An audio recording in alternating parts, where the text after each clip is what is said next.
internal pressure like that, a bit of a loss in kind of like, not a loss in direction, but I think kind of a diluting in direction, right? I mean, especially with the artists, like the art, the art gallery campaign, I mean, they were also, to a very large extent, art ears inside of the industry and the community, right? Right. Things like that. That's also, I think, what I kind of am trying to point to, like,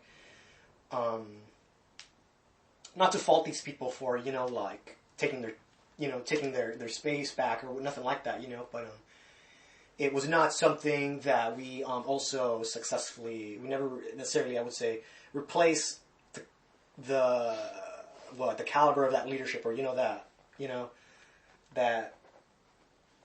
those types of people, or evolved into something else through that. Instead, we had, I think, essentially, Defendable Heights as a coalition. The people that we had right in 2018. Yeah. Figure out a new way, and serve the people, came up to Nancy and I one day, and they told us, like, we want to vote out the OVAs, which we agreed to, mm-hmm. and we knew that the Vecinos didn't, and I mean, even that in itself, right, could have been done a whole different way, and it wasn't. Yeah. And so I think what has happened because of that is essentially, I mean, just, back to that kind of opaque, right, just network of people. Yep. I think the people have, I mean, they weren't as connected with, as much, right, like, say, like I was, right? I mean, I was in both DBH meetings and BAD meetings, Right. Like, and there were maybe 3 or 4 of us who were, like, actively in both, right, who maybe had kind of this, just, kind of more overarching view, right, of who's where and who's what, right? Yeah. And I think the people leading kind of the split also weren't that knowledgeable of just kind of how kind of vast these kind of connections were, Yeah. So, like, maybe they knew about Annie, right? But they don't know what the fuck Annie ever did, like, what Annie's been up to for the past couple of years, Right.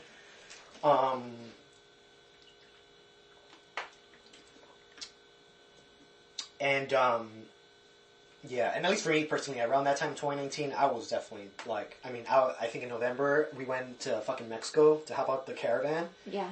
And, the fucking ice, like, rained down, fucking, like,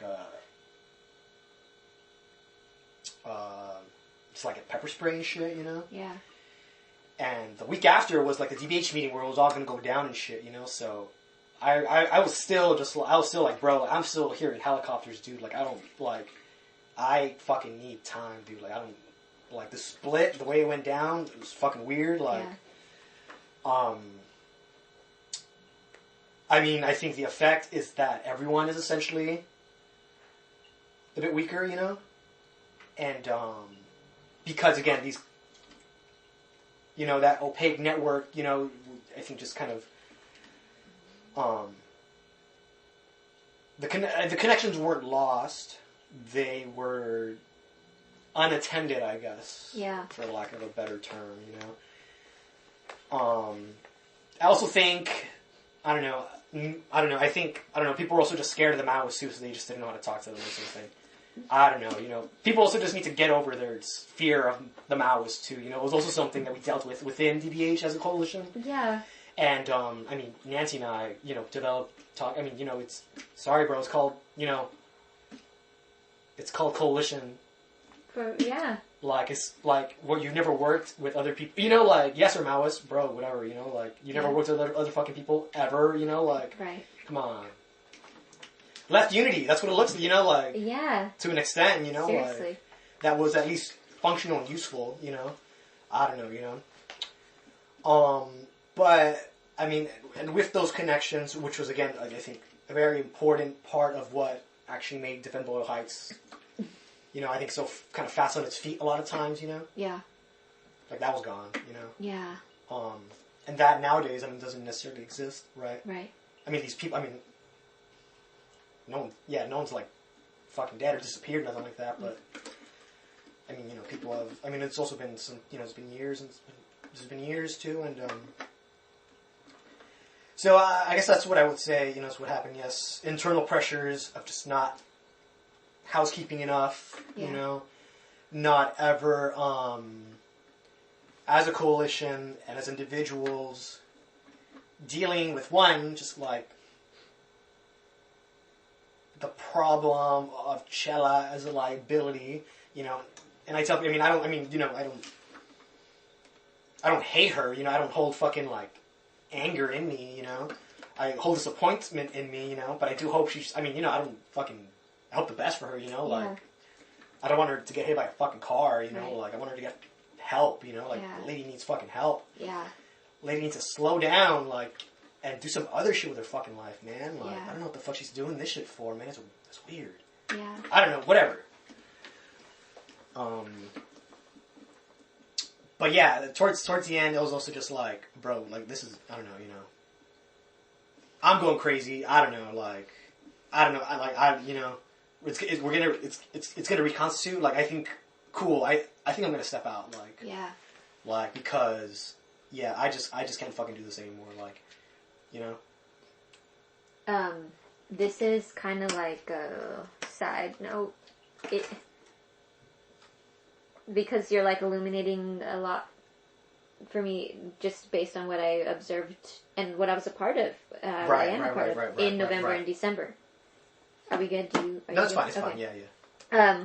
Is that the folks who were left, who made the transition from DBH to UNDM, are the Maoist, communist folks. Like, that's what's left. Like this really highly organized, tight-knit, I don't know what we'd call it. That's what is left. And it just made me, it's made me reflect on, I wonder if it's because of the ideological piece that's what, has kept that piece, continuing. Right. And it's just me trying to understand it. Because I'm more, in terms of my identity, is more aligned with yours. I'm a Marxist. But I fucking love this. I love it. And I'm not going to go anywhere. But yeah, there's a clear divergence in my ideology and how I'm finding myself within the group. Yeah. Yeah, right. I don't know. I find Chairman Mao useful the same way I find, Sun Tzu useful. Tactically, I think for me, Chairman Mao, that's how he is useful. I think the stuff he writes about just guerrilla tactics and just, stuff like that. Yeah. That's the stuff that I'm like, oh, okay, this is interesting. Yeah. Let's just borrow that. Or Nancy said something I feel comfortable sharing here. Yes. That I've been thinking about a lot, and to me is really profound. It's obvious, but profound. She was at the end, she was I'm not here to build a fucking party. I'm here to serve. I'm here to just serve. And that's it. And I was just oh, that's it. Yeah, that's what I do, and that's what I want to do. And you have people who want to build a fucking party. And then you got, me, and she's and whoever, these other things. Yeah. Yeah. Yeah, I am, honestly, though, I would call myself a supporter of them. Yeah. Even through all of this, too, I think I have some friends who probably hate me for it, not hate, but there's, a genuine, dissatisfaction with me, Yeah. Because I have friends who were arrested, right? On May Day and stuff, Yeah. And I think there's, some kind of dissatisfaction with me kind of, I don't know if it's, not sharing their grudge, or, rehumanizing them or something, I tell most people, well, yeah, shit was crazy and fucked up. But